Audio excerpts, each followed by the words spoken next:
Number one should probably be done by partial fractions, because this denominator factors to x squared times x minus 4. And if you're not sure on how to factor, graph that, and it should bounce at 0 and go through plus 4. So anyway, 2. And this x squared is a repeated linear factor. It's x minus 0 times x minus 0 times x minus 4. And when you have a repeated linear factor, you put a over one of them, and b over not the other one, you put it over. That gets you nowhere if you try doing it. You need to have it over the other one, the square of that linear factor, which would be x squared, or x minus 0 quantity squared, and the third one over the other linear factor. Now, this could have the a over it, and that could have the b, and that could have the c, or different orders, but you should get the same a, b's, and c's for the correct denominators. Now, the common denominator, we have a 2 x's and a x minus 4. This needs another x and an x minus 4 to have a denominator of x squared times x minus 4. This one needs an x minus 4, and this one needs an x squared. So I got to multiply the numerator by x and x minus 4, which would be x squared minus 4x. And for this one, I need to multiply by nothing more than just the x minus 4. And this one, I need to multiply by the x squared. So looking at the x squareds, I have none here.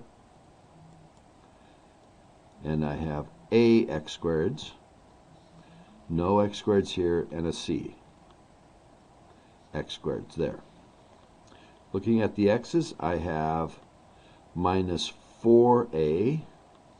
Up here I have 1. Minus 4a bx. And no other x terms by themselves. And constant, I have, these all have x's. This is 8. 8 is equal none from a minus 4b and none from c.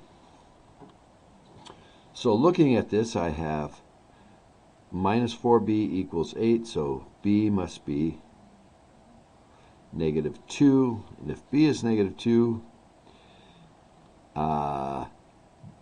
negative 2 added to both sides, that'd be 3, so a must be negative 3/4.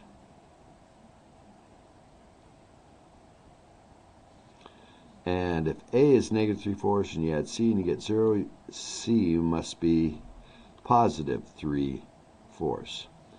If you put this in matrices, that's what you should get also. So this problem becomes the integral of a, which is minus 3/4, which I can pull out, the antiderivative of 1 over x plus b was over x squared, so I have minus 2 times the integral of 1 over x squared dx, and then the c is 3/4 times the antiderivative, the integral of 1 over x minus 4.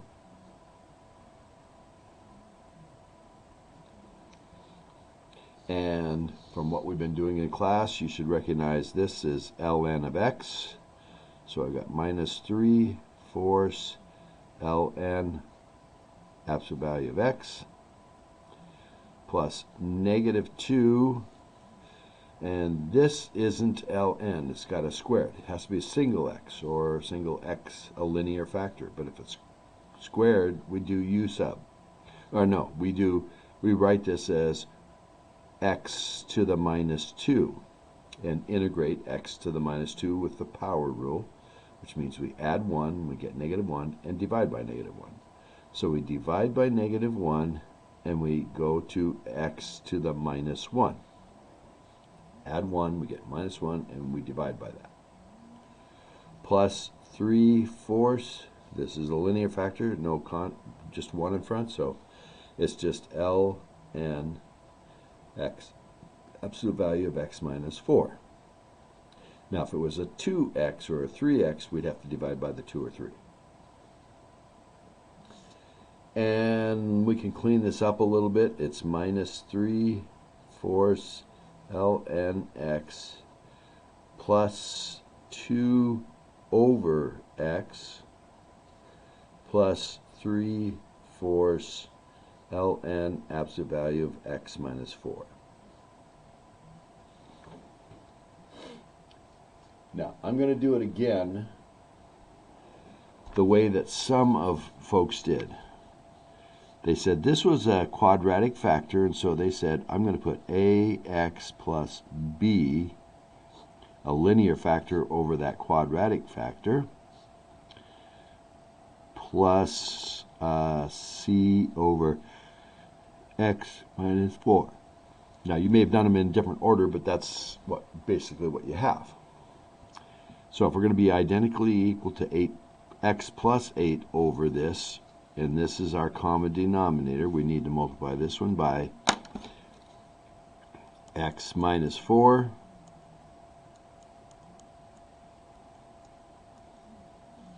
and this one by x squared.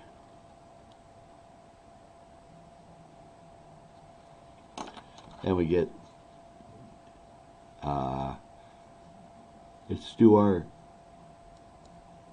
matrix. X squared, no x squareds, equals, that's an ax squared. And do we get any other? That's bx. This is a minus 4ax. We got a plus a cx squared.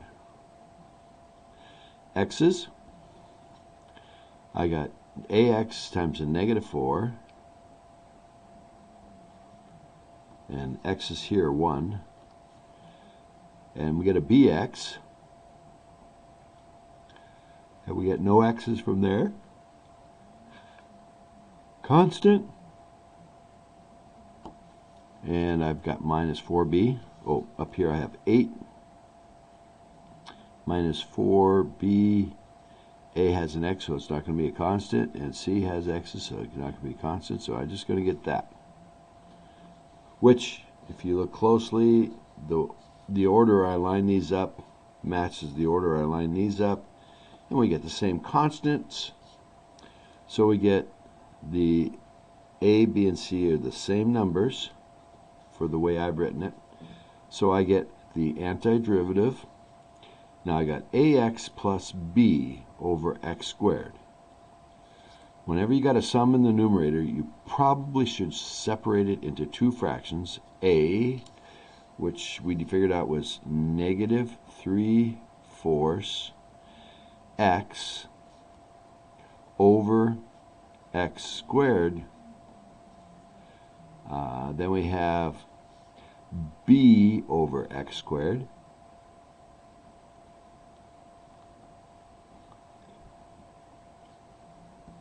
And then we have c over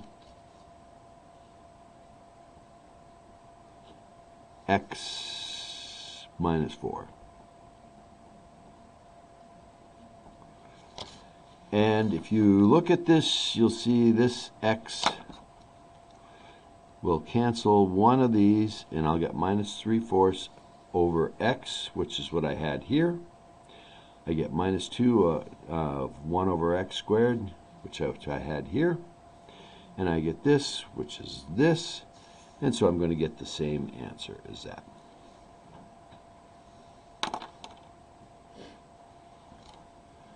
This sometimes works. It sometimes gets really messy, but that works okay there. So the first one's partial fractions. This one could be done substitution, but we have to get all the methods down. So it could be done substitution. It could be done Probably not by parts. Probably not partial fractions. And probably not trig sub. Oh, this could be done by parts. And it could be done with tables. The formula that would reduce x squared, the cosine x squared, down to nothing, cosine down to nothing, not that one, cosine of n down to cosine 0. So, number 11. Parts won't work very well. I'll say that up front. Substitution works pretty well. If you let u be cosine x, du would be a negative sine x that would cancel the sine x, and then we could continue on with it. But I need to do one with tables, so I'm going to use Formula 11. And in Formula 11, the power on m on sine is m, so m equals 1, and n equals 2, and the formula says, let's see if I can get this in a good place for you to see it.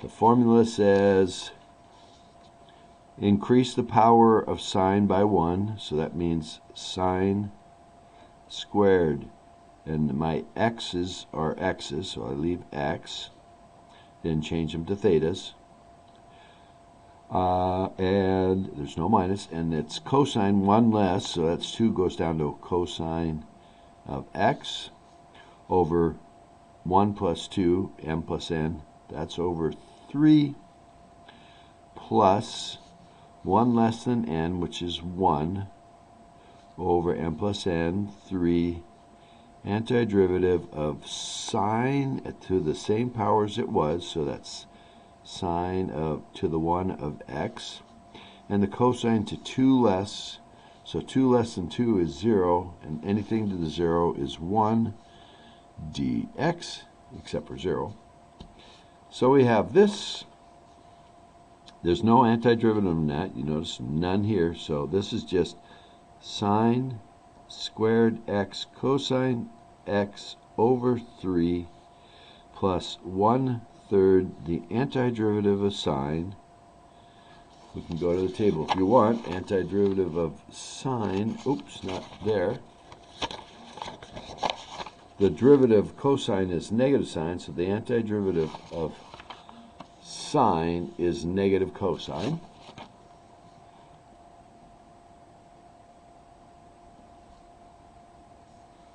And that negative could go in front of the 1/3.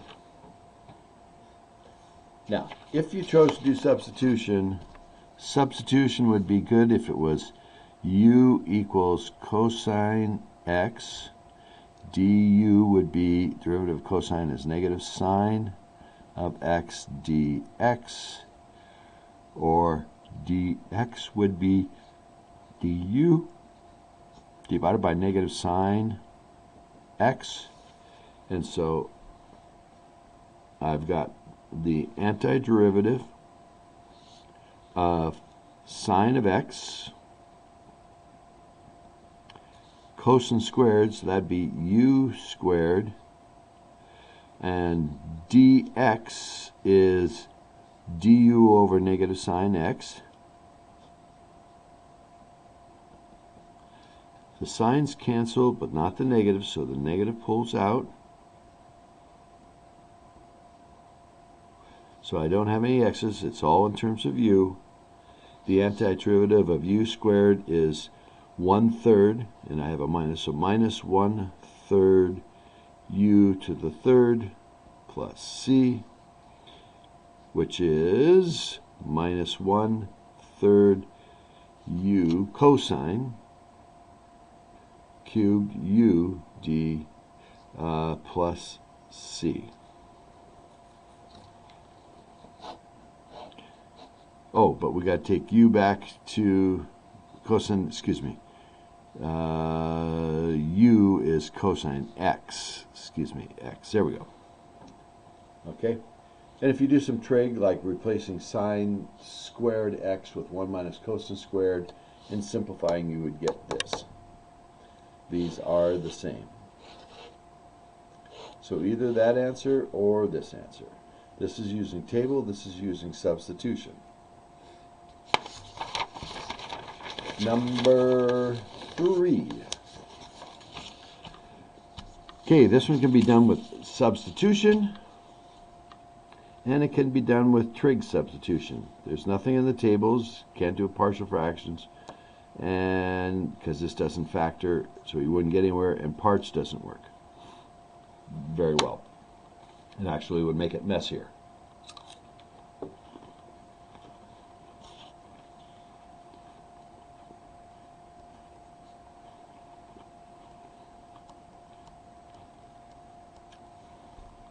If I do u sub, du would equal 18x dx divided by 18x.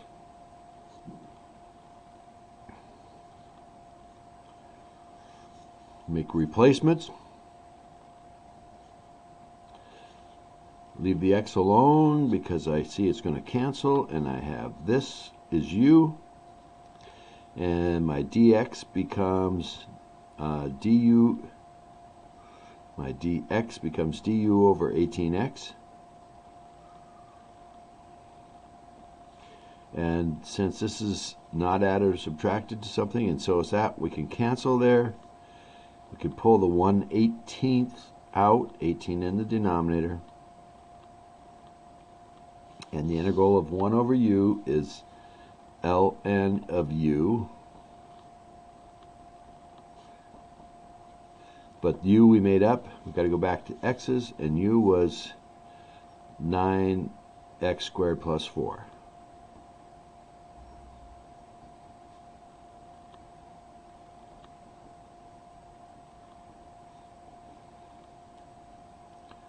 That's u plus c. Now, let's do it with trig sub, because some of you did. So they're added, so that would have to go on the hypotenuse. So I would have to have 3x and 2 on the legs. I like to put the x's on the opposite, so I'd put 3x and 2. So 3x squared would be 9x squared plus b squared. And square root would be the hypotenuse, because that without the square root we got c squared. We want just c on the hypotenuse. Theta. The simplest opposite over adjacent is the tangent, equals 3x over 2, or if you will, multiplying both sides by 2/3. 2/3 tangent theta equals x. Now, you can do trig sub by replacing every x in here with 2/3 tangent theta. It gets a little messy getting it cleaned up. Now, some of you may think the way I do it is messy, but I'll continue on here. Take the derivative of this, so we got something to place dx. We have to do that in either case, so we get 2/3 derivative tangent is secant squared theta d theta, and the derivative of x is dx. So with this substitution, we have to replace all three pieces, the x, this, and that. So this becomes the integral of x, which is 2/3 tangent theta. We have to replace the dx, which is 2/3 secant squared theta d theta. That's the dx. And we have to place the denominator, which is this thing but squared. So that thing, the 9x squared plus 4 over the adjacent 2 is secant theta. So if I multiplied by 2, and then squared it, I'd get the square root of 9x squared plus 4 equals, oh, if I multiply by 2, I get 2 secant theta. And then if I squared this side and squared this side, I'd have just a 9x squared plus 4, which goes in the denominator, so it'd be 4 secant squared theta, squaring that quantity. The secant squareds cancel. 2 times 2 is 4. The 2's would cancel the 4, and so I'd get 1/9 antiderivative of tangent of theta d theta. And the formula for tangent theta d theta is natural log of the secant of x. So this is 1/9 ln secant theta d theta. And using my triangle, the secant is the square root of 9x squared plus 4 over 2.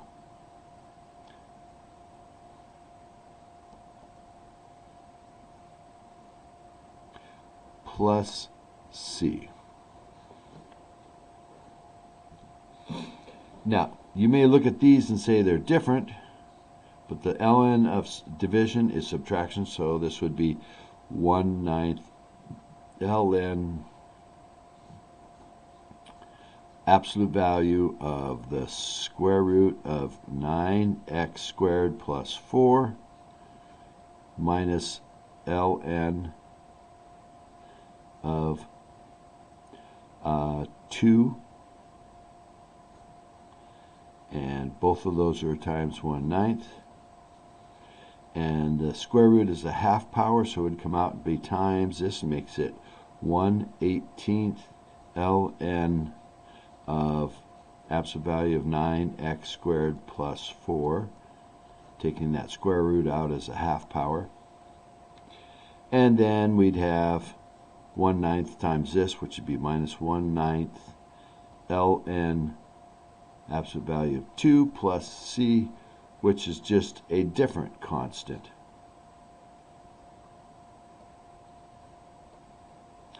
So those could be C1, this could be the C2, but that's still a constant, and we get the same answer for that first part that's variable. So they match. This one, pretty hard to do anything but by parts. And we want the x, if the x was gone, this would be easy. So we let u be x, and v prime be the sine x dx. We do the derivative here, which becomes 1 dx, the antiderivative here, which becomes negative cosine x. And the formula says to do uv, so that's negative x cosine x. This is the uv minus the antiderivative of v u prime, the new boxes, which would become the antiderivative.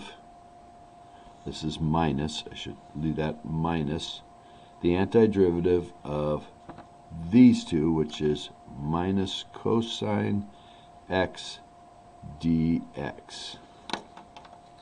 So we get negative x cosine x minus minus plus the antiderivative cosine is sine. Derivative of sine is cosine.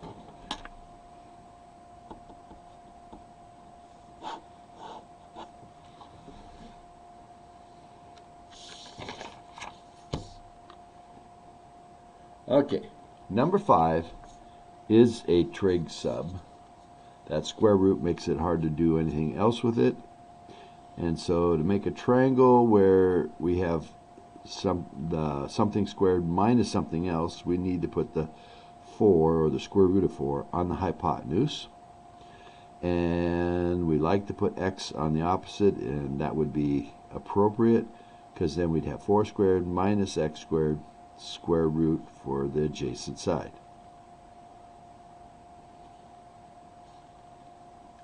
So using the easy one, the sine of theta is x over 2, or if you will, 2 sine theta equals x.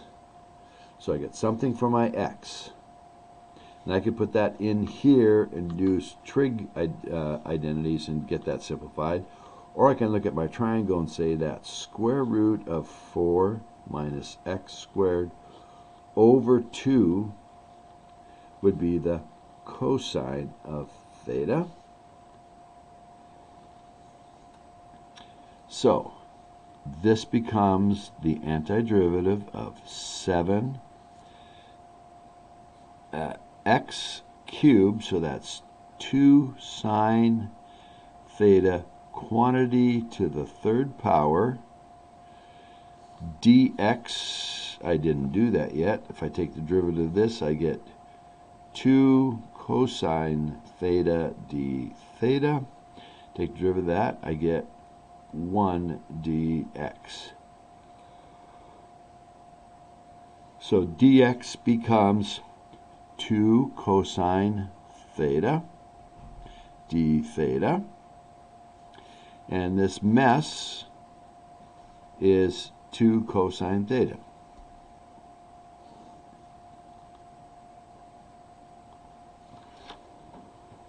Now,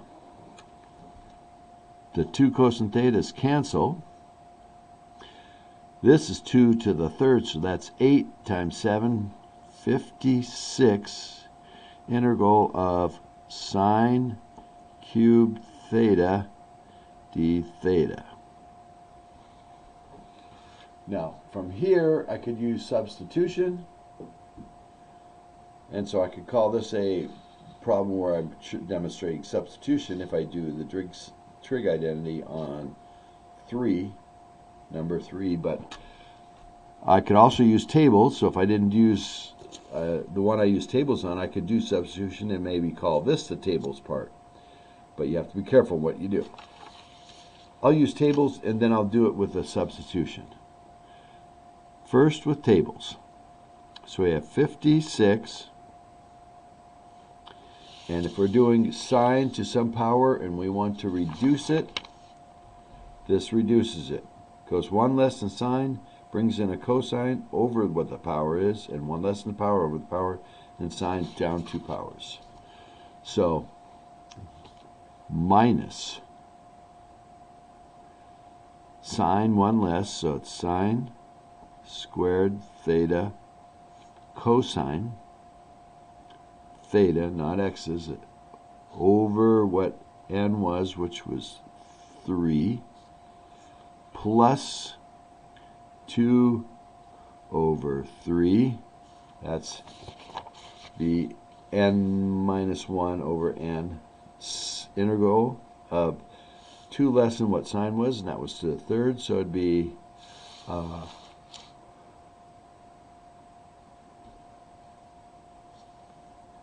sine 2 less than that would be just sine theta d theta,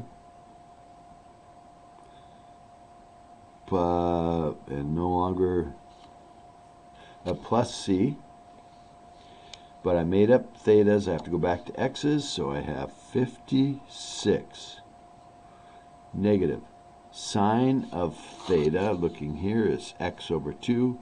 It's squared, so it's x squared over 4. Cosine theta, which was square root of 4 minus x squared over cosine, adjacent over hypotenuse, over 2. That one's not squared, plus 2/3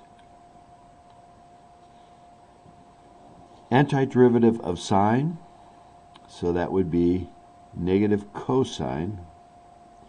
As a derivative of cosine is negative sine, and so that make it plus sine,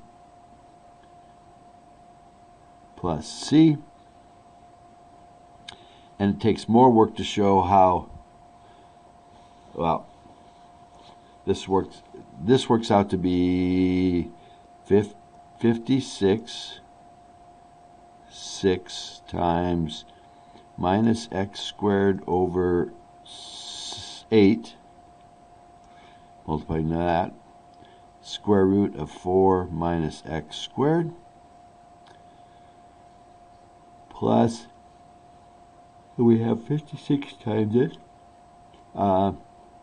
negative 2/3 cosine theta plus c.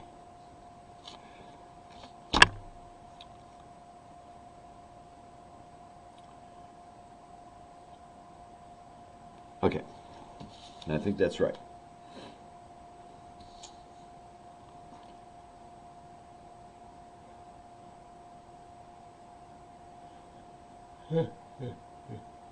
Oh, how would we do this one with substitution? Well, you may not see it, but I'm going to write, this could be written as sine of theta times sine squared theta. And so this would be 56 sine theta times 1 minus cosine squared theta d theta. The theta is going to still be the same. So I'm going to let u be cosine theta. du is negative sine theta d theta. So this would become 56 integral sine theta 1 minus u squared, and d theta is du over negative sine theta. The sine thetas cancel, and I get a minus out, minus 56. Integral of 1 minus u squared du would be, the integral of 1 would be 1 of the variable, 1u. Integral minus u to the second would be, add 1 would be 3, so we got 1/3 u to the 3. And that's another, oh, but I haven't got back to my x's. So what was u? U was the cosine of theta, and the cosine's this over that. So this becomes minus 56 u, which is cosine theta, is square root of 4 minus x squared over 2 minus 1/3 u, which is that same thing,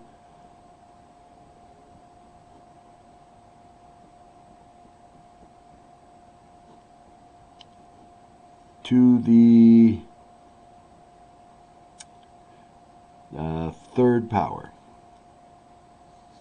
1/3 u to the third power plus c. Oh, I forgot to change this one back. So that's the square root of 4 minus x squared over 2. And it is possible to show that this is equivalent to that answer.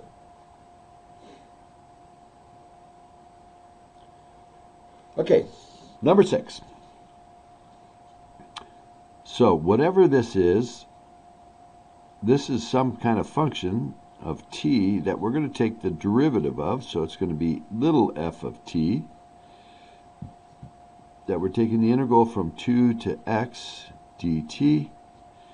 So we take the antiderivative, which is back to the original function, evaluate it from 2 to x, and the original function we have to put in x and then in 2. So it becomes the original function, because we took the derivative and then we take the antiderivative back to the original function, putting in the x, so this becomes f of x, minus, and putting in the 2, f of 2. Now, that's the original function, that's the original capital F, so that's square root of x e to the x minus f of 2, which is square root of 2 times e to the 2. And this is a definite integral, so that's done. And finally, Simpson rule says s of 6 would be, it says s of 2n equals 2 midpoint n plus tn over 3. So we have to do 2 times, and so this is half of this, so this is m3 plus t3 over 3.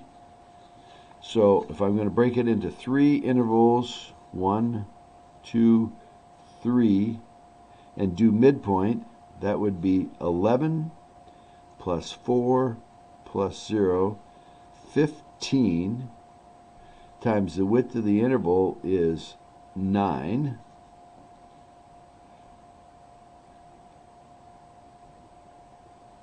And so M3 equals 15 times 9, that's midpoint. 11 plus 4 plus 0 is 15. Width of the interval, oh, that's only 6. They're only 6. There's where my mistake is. So 15 times 6 is, 15 times 5 is 75, plus 15 is 90.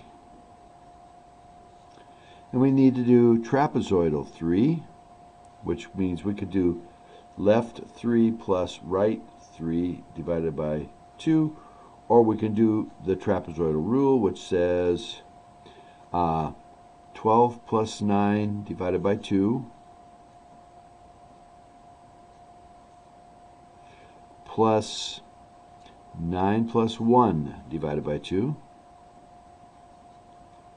plus 1 plus negative 3 divided by 2, and then we take it times the width of the interval, which is this is supposed to be 6, 9, 12, 15, 18. So the width of the interval is 6. I made that correction in class. So I have 12 plus 9 plus 9 plus 1 plus 1 plus a negative 3, all divided by 2, so I get 21, 10, 22, 31, 32, 29, divided by 2 times 6. 2 goes into 6, makes 3.